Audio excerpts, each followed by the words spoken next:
虽说影视剧一向是由主演挑起收视大梁，但有时候精彩的客串也能成为灵魂所在，尤其是那些自带笑点或演技出众的演员，仅凭短短几十秒就能让人过目不忘。那么有效的客串究竟能带来什么样的惊喜呢？这里是瞎谈鱼子酱，今天我们就一起来看一下神级客串造就的名场面吧。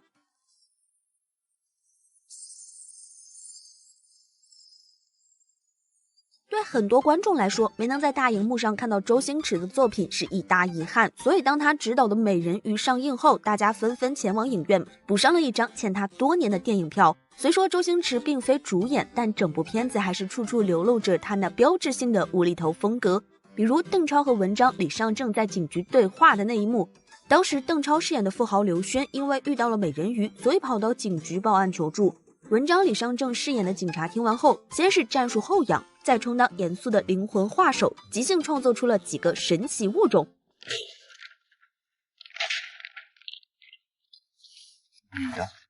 面对这两位搞笑而不自知的警察，刘轩只能切换到无能狂怒模式，继续重申自己的遭遇。这下可好，两位警察确认过眼神，便双双开始施力，最后成功释放出已经在嘴角隐藏多时的笑意。一个解释到自己笑是因为想起高兴的事情，他老婆生孩子了；一个便光明正大的抄答案，我老婆也生孩子。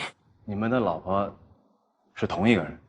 眼看逻辑鬼才刘轩合并了同类项，两位警察直接笑到憋出内伤。刘先生，我们受过严格的训练，无论多好笑呢，我们都不会笑，除非忍不住。本以为事情就此截止，没想到刘轩前脚刚出门，后面就传来了魔性的笑声。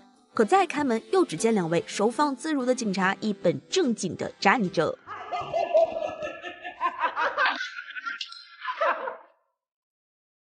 前有薛定谔的警局，后有薛定谔的记忆力，而这项技能的拥有者正是《夏洛特烦恼》里的大爷。该片的男主角夏洛由沈腾饰演。众所周知，沈腾是一个光站在那里就能让人憋不住想笑的神奇男子。在这部主打搞笑的喜剧片中，他依旧稳定发挥，用标志性的沈氏幽默戳中了无数观众的笑点。可没想到，他的这场搞笑之旅意外迎来了一位强劲的对手，那就是在门口闲坐的大爷。面对夏洛的提问，大爷瞬间变身为自解缓冲器，用一招反客为主，成功逼疯夏洛。马冬什么？马冬梅。什么冬梅啊？马冬梅啊。马什么梅啊？虽说大爷的搞笑技能看起来十分专业，但实际上他是拍摄地的一位真住户，只过来客串了几十秒，没想到竟造就了影史中的经典一幕。除了大爷外，这部电影里还有两个令人印象深刻的角色，一是王志饰演的秋雅，二是尹正饰演的袁华。前者靠惊鸿一瞥的美貌撑起了校园女神和泳装女神的双重设定，令人感叹连连；后者则是著名的 BGM 男，但凡出场必有一剪梅相伴。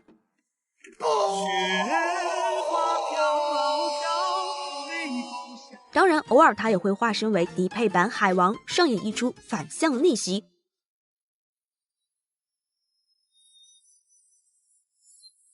后来两人又带着这层身份到羞羞的铁拳里客串了一把，王志还是那个又美又大气的秋雅，尹正还是那个自带 BGM 出场的袁华。我们在出海口打鱼，远远的看见它飘在海面上。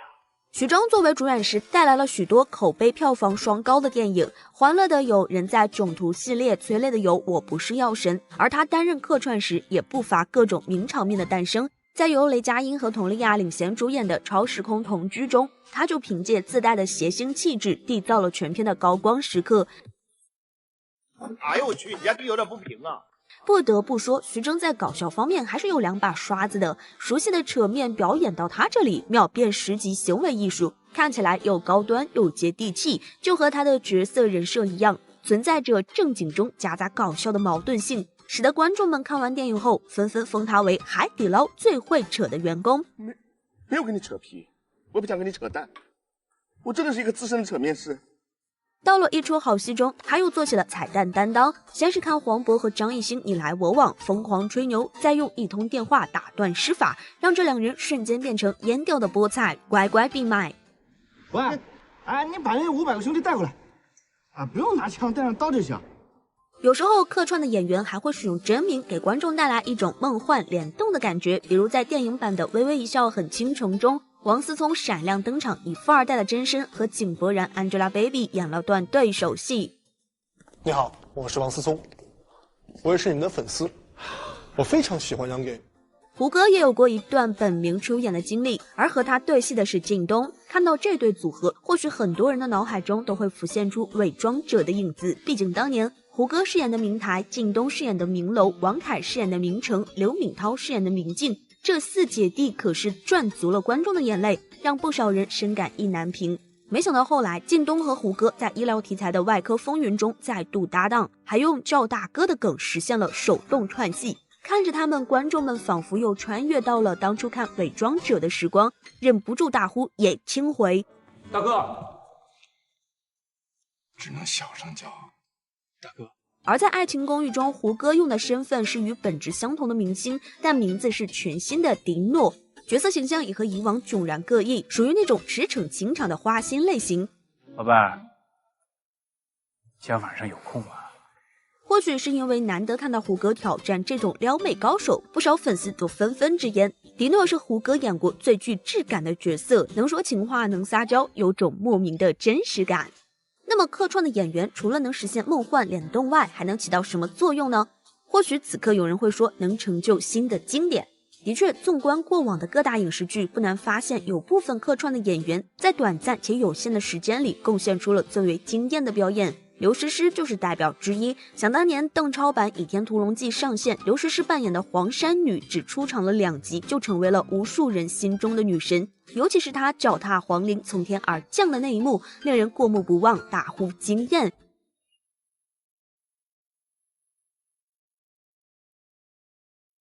值得一提的是，刘诗诗不仅气质出众，颜值在线，就连高难度的武打戏也完成得十分优秀，一套动作下来行云流水，干净利落。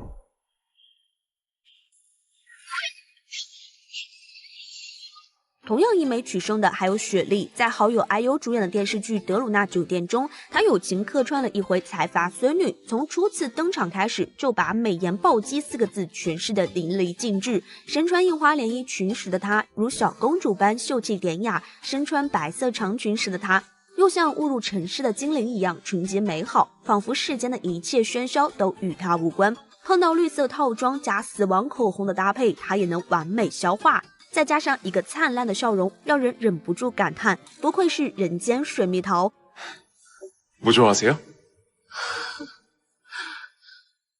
此外，这部剧里还出现了和 IU 演过《步步惊心》里的李准基，四树 CP 在合作圆了一大批剧粉的梦。和 IU 共同出演过《制作人》的金秀贤，也在这部剧的结尾惊喜亮相。带着斯文败类的气质走出了六亲不认的步伐，明明演的是德鲁纳酒店的下一任社长，却给人一种黑帮老大的即视感。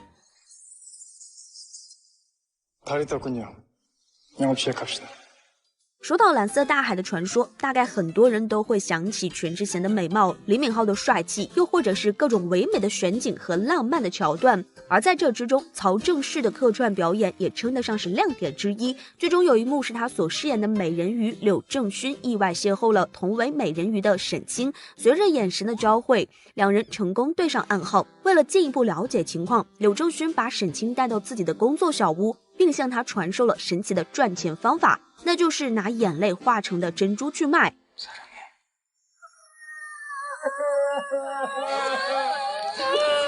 紧接着，他又从搞笑担当转变为助攻小能手，和沈清上演了一段换装秀，还试圖通過親密的互動激發男主角的醋王屬性。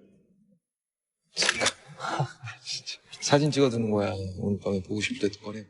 要说2021年哪部韩剧最火爆，鱿鱼游戏当之无愧。自从该剧播出后，各地就掀起了一股挑战同款游戏的风潮，片中的人物造型、道具、布景也瞬间成了爆款元素。几位演员的话题度高居不下，特别是友情客串的孔刘。该剧的导演在接受采访时曾透露，这次合作的契机源于自己对孔刘的拜托。当时他私下向孔刘邀约，今日两人在拍《熔炉》时结下的交情，孔刘二话不说就答应了。后来角色公布，孔刘这才发现自己演的是画片男，而且还要扇前辈李正宰的耳光。好在两人已经相识了10余载，所以最后拍出来就是两位实力派疯狂飙戏的效果。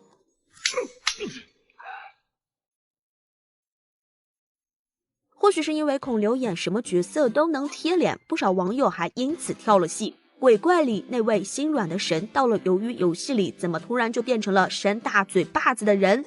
还有网友调侃，孔刘出演或许是因为能扇李正宰耳光。童星出身的蒋依依年纪不大，表演经验却很丰富，从小就在各个剧组里摸爬滚打，让她对于角色的把控、情绪的处理更加老练。在网剧《3000压杀》中，蒋依依仅仅饰演了一个客串角色，没想到却因为美腻出圈了。剧中她与赵露思饰演的实际上是同一个人，蒋依依出演帝女时期，而赵露思出演的是死而复生、改头换面后的晴川。正因为出演的是同一个人，所以才更容易产生对比。蒋依依出场时，古装扮相华丽高贵，青春又娇俏的蒙面飞天装使整个人显得清丽秀气，公主派头十足。一身红衣冒雪击鼓的片段更是绝美，不少观众夸赞道：“这才是亡国公主正确打开方式。”蒋依依的这番惊艳出场，也把赵露思衬成了没有气质的丫鬟脸。可惜蒋依依也就来剧组打了个酱油，闪亮登场后又迅速退场，只留下一众蒙圈的观众。张子枫的演技就更不用说了，当年《唐人街探案》中的惊悚一笑，成为多少人的心理阴影。去年他又参演了《中国医生》，用一滴泪征服了观众。中国医生拍摄的时候，演员都需要戴着口罩，穿着防护服，所以大部分时间都是不露脸的，只能依靠眼神与肢体来表达情绪。片中有很多明星来客串，张子枫虽然也是客串角色，只有一句台词，但是他的表现相当出彩。在一个下雪天，一个10几岁的女孩被迫接受父母双双离去的现实。只见张子枫从医生手中接过双亲的遗物，眼含泪水。他问道：“叔叔，我只想知道一个失去双亲的孩子该怎样生活。”此话一出，无数观众潸然泪下，都被张子枫的演技打动了。再来说说白鹿，白鹿可以说是网红逆袭偶像明星的天花板代表之一。早期的白鹿因为形象清丽可人，被猫的树选中做了模特儿。后来一次偶然的机会，白鹿又被于正选中，成为其旗下的签约艺人。也正是因为于正，白鹿的人生从此发生了变化，她的身份也从网红成了演员。值得一提的是，白鹿虽然并非科班出身，但是演技却不俗。从朝歌到烈火军校，再到周生如故，白鹿的表现都非常亮眼。在王牌部队里，白鹿作为客串角色，整部剧仅出场3次，却给观众留下了极其深刻的印象，也成了观众心中的意难平。他饰演的角色名叫胡杨，是肖战饰演的顾一野的发小。胡杨自年少时期起便对顾一野心生爱慕。初见胡杨时，她还只是个不谙世事的小女孩，在火车站的站台上抱着即将参军入伍的顾一野哭哭啼啼。第二次见胡杨时，她已然蜕变成一个亭亭玉立的姑娘，在医院含泪与顾一野告别。再见胡杨，她已经是一名颇负盛名的医学教授，成熟且睿智。久别重逢，她望向顾一野的眼神里还是饱含深情，但却多了几分克制隐忍。白鹿用自己真挚的感情和娴熟的演技，将3个不同时期的胡杨演绎得非常生动。2019年7月，不知道有多少网友都入了韩商言式现男友的坑。亲爱的热爱的中，甜蜜时会甜到发齁，揪心时又是真的虐。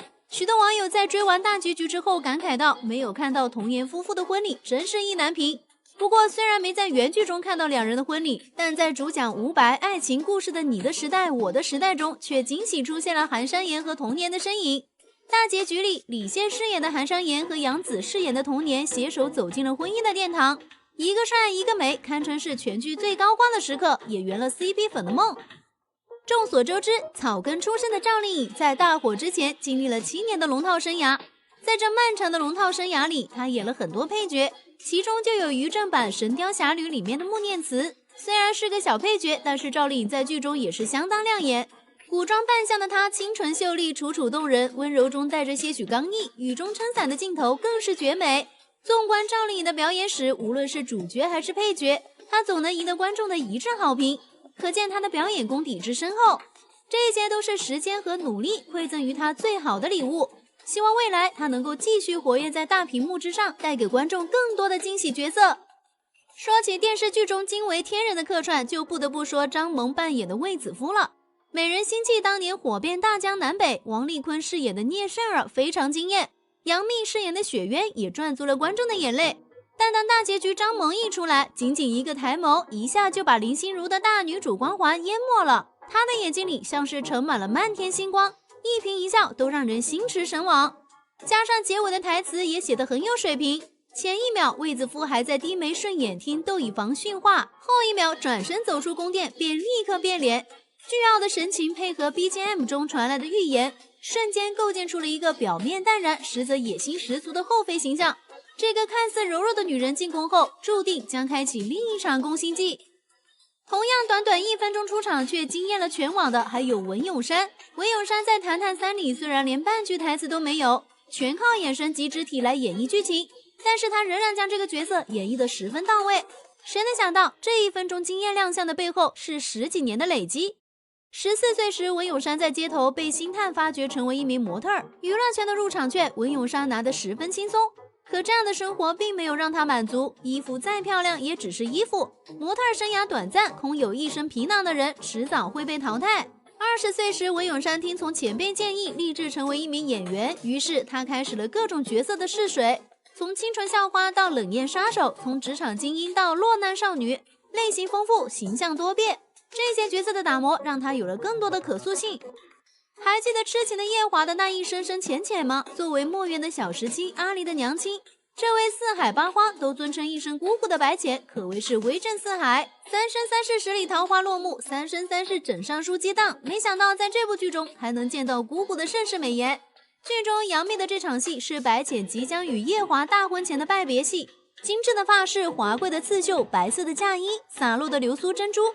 再配上冰肌玉骨，仙容月貌，真的是天之灵秀，无一不透露着高贵。虽然只有短短8分钟的出场，但足以成为剧中最吸引人的存在。很多网友看完之后纷纷表示，杨幂的造型和气场实在是太飒了 ，slay 全场。说起金庸的《倚天屠龙记》，想必是很多网友的童年记忆。作为《射雕3部曲》中的第3部，经典中的经典，它也成为被翻拍的热门。在邓超一版中，刘诗诗饰演的翩翩而降的黄衫女子也着实惊艳了不少人。刘诗诗那股淡然清冷的气质，十分贴合古墓派传人的设定，尤其是那双眼睛沉静而不死板，给人的感觉就像是静水深流，安稳之下藏着比大海还要汹涌的能量，非常符合原著看似27、8，却有着超脱世俗气质的设定。90后一代的童年记忆中，《还珠格格》肯定要占一席之地。五阿哥、小燕子、尔康、紫薇，就连容嬷嬷等角色都令很多人至今无法忘怀。而第3部中也有这么一个人物，虽是客串却成为了经典，那就是蒋勤勤饰演的夏莹莹。剧中的夏莹莹是一位泛舟弹琵琶的女子，因长相酷似大明湖畔的夏雨荷而令皇上着迷。一些网友评论道：“蒋勤勤何止是惊艳时光啊，简直是此女只应天上有，人间难得几回闻。”再来说说比较有梗的客串角色。早些年周星驰拍摄的《美人鱼》中，邓超饰演的男主发现对方是一条人鱼的时候，跑到了派出所报警，他的一通胡言乱语引来了2位民警的狂笑。而在剧中出演民警的其中一位就是演员文章，虽然文章只客串了几分钟的时间，但却成为了剧中的亮点。而文章这爆笑的剧情桥段也被做成了表情包，让无数冲浪网友疯狂转载。王家卫执导拍摄的《旺角卡门》中，张学友出演的一个配角也被广大网友们做成了表情包。谁能想到一代歌王竟然以这样的方式出圈？只能说张学友不只是唱歌厉害，演戏那也是不在话下。尹正自从《夏洛特烦恼》之后，就成了一个出场自带 BGM 的男人。只要他一出场，观众不自觉的就会带入一剪梅的配乐。不过尹正在这之后并没有一味的走搞笑路线，而是大胆尝试了许多风格。如此看来，不管戏份多少，只要演技过硬或者扮相绝美，客串角色一样能惊艳观众，甚至比主角还要出彩。虾米家们，你们知道影视剧中还有哪些让人拍案叫绝的神级客串吗？在评论区留言你的想法，关注点赞我，这样子为你带来更多有趣盘点。对二者身份迥异，一位是专业的演员，另一位则是闪耀的网红，在各自领域，他们皆表现得近乎完美。郑和惠子饰演的杨采薇细腻而深刻，她的表演充满质感，让人沉浸在角色的世界。而鞠婧祎尽管身为网红，却也以她独特的方式精雕细琢，开辟出一条属于她自己的演艺之路。郑和惠子笔下的杨采薇善良而正义，乐观且独立，她的每一个细微表情都透露出岁月与苦难的痕迹。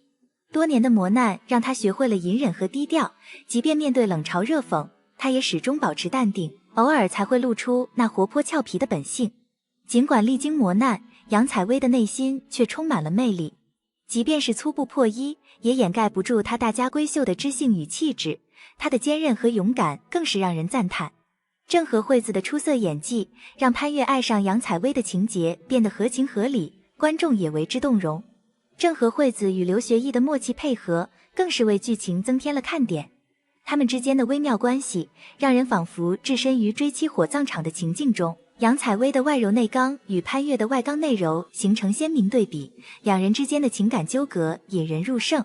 然而，当杨采薇换脸后，观众的热情骤减，失去了追剧的欲望。郑和惠子塑造的杨采薇灵动而深情，她所追求的鲜活角色形象得到了完美呈现。而鞠婧祎的表演虽美却缺乏灵魂，她的妆容和造型一成不变，让人难以将其与角色融为一体。演员应当隐藏在角色背后，但鞠婧祎却反其道而行之，这样的表演方式显然无法得到观众的认可。事实上，鞠婧祎与整部剧都显得格格不入，不仅在妆造上，更在表演上。在演艺圈，流量或许能带来话语权，但真正的演技才能赢得观众的尊重。郑和惠子再次站在风口浪尖，这一次是因为鞠婧祎的不理智粉丝的破防。然而，无论外界如何喧嚣，郑和惠子始终坚守自己的初心，用演技诠释着每一个角色，她的光芒在演艺圈中愈发璀璨。2017年，郑和惠子凭借在夏至未至中的出色表现，首次赢得了广大观众的瞩目。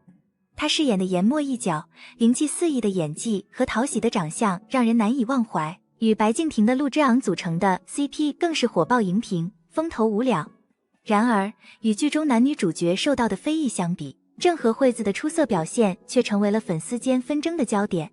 尽管当时她的咖位远不及其他主演，却不幸被一些不理智的粉丝猛烈抨击，被贴上了加戏咖的标签。但观众的眼睛是雪亮的，演技的好坏一目了然。郑和惠子2次以出色的演技超越了女主角，尽管遭受了一些非议，但她在观众心中赢得了广泛的认可。对于演员而言，真正应该讨好的是观众，而非仅仅依赖粉丝的追捧。演员的立身之本应该是扎实的演技，而非短暂的人设。然而，理想和现实总是存在差距。当其他演员早已名利双收，甚至选择隐退时，郑和惠子却仍在演艺圈的边缘徘徊。30岁的她依旧在扮演着不起眼的配角。郑和惠子的甜妹长相本应该符合市场的需求，但她的事业运却似乎并不如人意。这背后，除了她所在的公司资源有限外，也反映出当前演艺圈中资本运作和流量至上的现象。郑和惠子签约的万和天宜，虽然曾以万万没想到和报告老板系列网剧起家，但在培养新人方面似乎并不擅长。这也让人们对郑和惠子的未来发展产生了担忧。不过，即便面临诸多困难，郑和惠子依然坚持着自己的演艺梦想。她深知想要在演艺圈立足，必须不断提升自己的演技和拓宽戏路。相信在未来的日子里，她一定能够凭借自己的努力和才华走出低谷，迎来事业的春天。郑和惠子的演艺之路可以说是一波三折，充满了意外和机遇。她并非表演专业出身，而是就读于北京现代音乐学院的播音主持系，从小就展现出对语言表达的热爱。然而，命运却让她误打误撞地踏入了演艺圈。郑和惠子的名字寓意着阖家欢乐，惠泽天下，这也与她的性格相得益彰。她外表甜美，但内心却有着偏男性的性格，做决定果断且不易改变，率性洒脱，不会情绪化。这种性格让她在面对困境时能够坚韧不拔，勇往直前。出生于江西，成长于福建的郑和惠子，从小就展现出独立和有主见的一面。大二时，她签约成为演员，这个决定并没有事先告知父母，而是选择了先斩后奏。尽管父母对此并不感到意外，但这也显示出她对自己未来道路的坚定和自信。